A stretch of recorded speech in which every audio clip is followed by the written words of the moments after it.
जिसका डर था वही हुआ। मैंने आपसे कहा था ना कि सरकार किसी भी सूरत पे इलेक्टोरल बॉन्ड का सच छिपाने का प्रयास करेगी। और देखिए, अब स्टेट बैंक ऑफ इंडिया, जिसे सारा डेटा इसी महीने चुनाव आयोग को और सुप्रीम कोर्ट को सौंपना है, वो सुप्रीम कोर्ट से 30 जून तक का समय मांग रहा है, ताकि चुनाव भी, लोकसभा चुनाव भी खत्म हो जाए और नतीजे भी आ जाए। तो क्या यह समय एसबीआई मांग रहा है या सरकार मांग रही है? क्या सरकारी बैंक एसबीआई का सरकार इस्तेमाल कर रही है काला सच ढकने के लिए? किस तरह से सरकार खेला कर रही है, बताएंगे आगे आपको वीडियो में, तो वीडियो को अंत तक देखिएगा।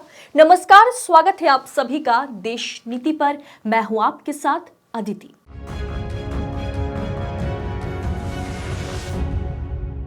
देश नीति, केवल सच्ची और पक्की खबरें। भारतीय स्टेट बैंक एसबीआई ने राजनीतिक दलों के इलेक्टोरल बॉन्ड की जानकारी का खुलासा करने के लिए 30 जून तक का समय मांगा, यानी 4 महीने और चाहिए एसबीआई को। सुप्रीम कोर्ट ने एसबीआई को 6 मार्च तक चुनाव आयोग को जानकारी उपलब्ध कराने का निर्देश दिया था, जिसे आप कह सकते हैं कि 13 मार्च तक चुनाव आयोग को अपनी वेबसाइट पर सार्वजनिक करना था। एसबीआई ने सुप्रीम कोर्ट में आवेदन दायर करके कहा है कि उन्हें डिटेल निकलवाने के लिए समय चाहिए, 4 महीने का अतिरिक्त समय। सुप्रीम कोर्ट ने 15 फरवरी को राजनीतिक फंडिंग के लिए इलेक्टोरल बॉन्ड स्कीम पर तत्काल प्रभाव से रोक लगा दी थी। सुप्रीम कोर्ट ने कहा था ये स्कीम जो है ये असंवैधानिक है, बॉन्ड की गोपनीयता बनाए रखना असंवैधानिक है, ये आरटीआई एक्ट का उल्लंघन है, ये स्कीम सूचना के अधिकार का उल्लंघन तो करता ही है। कोर्ट ने इलेक्शन कमीशन से 13 मार्च तक अपनी ऑफिशियल वेबसाइट पर इलेक्टोरल बॉन्ड स्कीम की जानकारी पब्लिश करने के लिए कहा था। लेकिन देखिए किस तरह से मोदी सरकार ने खेल कर दिया। अब आप बताइए, एसबीआई का समय मांगना क्या दर्शाता है? 30 जून का मतलब लोकसभा चुनाव के बाद जानकारी दी जाएगी।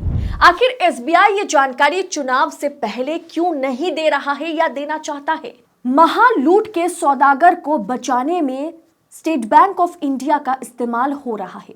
एक्सपर्ट्स का मानना है दोस्तों, और एक्सपर्ट्स का जो मानना है वो सुनकर आप चौंक जाएंगे, क्योंकि एक्सपर्ट्स ये कह रहे हैं कि इलेक्टोरल बॉन्ड खरीदने वाले यानी दानदाताओं की आप अगर 44,434 ऑटोमेटेड डेटा एंट्री का डेटा रिकवरी करने की बात की जाए तो ये रिकवरी होने में महज 24 घंटा लगता है। फिर 4 महीने का समय एसबीआई को किस लिए चाहिए? लोकसभा चुनाव निपट जाए क्या इसलिए? अगर आज भी इस सच को चुनाव से पहले दोस्तों वोटर से छिपाया जाता है तो ये वोटर्स के साथ सबसे बड़ी गद्दारी होगी। चंदे की खेल की काली दुनिया का सच छिपाने के लिए अब एसबीआई की स्क्रिप्ट राइटिंग भी सरकार करके दे रही है। इस पर राहुल गांधी ने ट्वीट करते हुए क्या लिखा? नरेंद्र मोदी ने चंदे के धंधे को छिपाने के लिए पूरी ताकत झोंक दी है। अब सुप्रीम कोर्ट ने कहा कि इलेक्टोरल बॉन्ड का सच जानना देशवासियों का हक है। तब एसबीआई क्यों चाहता है कि चुनाव से पहले यह जानकारी सार्वजनिक ना हो पाए? एक क्लिक पर निकाली जा सकने वाली जानकारी के लिए 30 जून तक का समय मांगना बताता है कि दाल में कुछ काला नहीं है, पूरी दाल ही काली है। देश की हर स्वतंत्र संस्था मोडानी परिवार बनकर उनके भ्रष्टाचार पर पर्दा डालने में लगी है। चुनाव से पहले मोदी के असली चेहरे को छिपाने का ये अंतिम प्रयास है।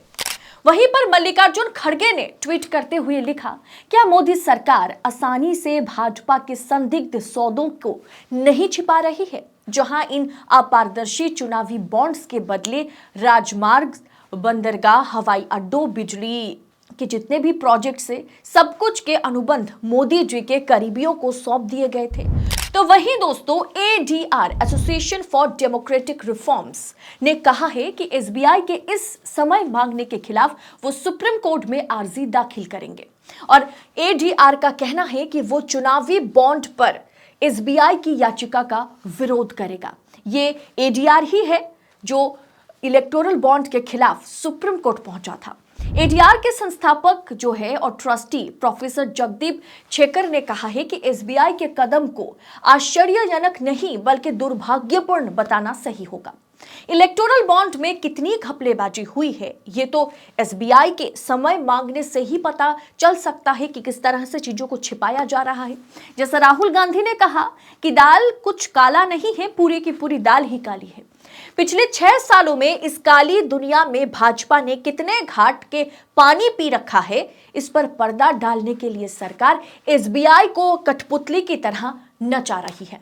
आपको क्या लगता है, एसबीआई का इस तरह से 4 महीने तक का और एक्सटेंशन मांगना और खासकर चुनाव के बाद ये रिजल्ट या डेटा जो है वो सुप्रीम कोर्ट के सामने सौंपने की बात करना क्या दिखाता है, क्या दर्शाता है? क्या एसबीआई चुनाव से पहले भारतीय जनता पार्टी को बचाना चाह रहा है?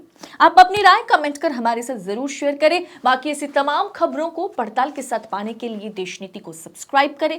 बाकी आप देख ही रहे होंगे किस तरह से हर एक संस्थान पर, हर एक संस्था पर किस तरह का दबाव है। उसके बावजूद लोकतंत्र का चौथा स्तंभ मीडिया में आज भी देश नीति सच्ची खबरें बेबाक और बेखौफ तरीके से आप तक पहुंचाने की जी तोड़ कोशिश कर रहा है। ऐसे में आपका भी फर्ज बनता है कि आप देश नीति का फ्री जर्नलिज्म का भरपूर साथ दें। बहुत बहुत शुक्रिया। जय हिंद, जय भारत।